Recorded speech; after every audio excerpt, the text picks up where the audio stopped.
আর এদিকে প্রাকৃতিক দুর্যোগে বাতিল মমতা বন্দ্যোপাধ্যায়ের রোড শো। হরিনাবিতে তৃণমূল নেত্রীর রোড শো, সেই রোড শো বাতিল করা হলো। তবে রাজনৈতিক সভা করবেন মমতা বন্দ্যোপাধ্যায়। রয়েছে আমাদের সঙ্গে প্রতিনিধি সোমরাজ। সোমরাজ, কি কি কর্মসূচি থাকছে তাহলে মমতা বন্দ্যোপাধ্যায়? দেখো, মমতা বন্দ্যোপাধ্যায়ের যে রোড শো আজকে হরিনাবি থেকে নরেন্দ্রপুর পর্যন্ত হওয়ার কথা ছিল, সেই রোড শো মমতা বন্দ্যোপাধ্যায় বাতিল করেছে দুর্যোগের কারণে।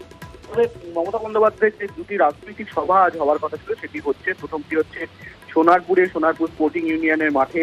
সেই মাঠে মমতা বন্দ্যোপাধ্যায়ের প্রথম রাজনৈতিক সভা হবে এবং দ্বিতীয় সভা হবে যাদবপুরে।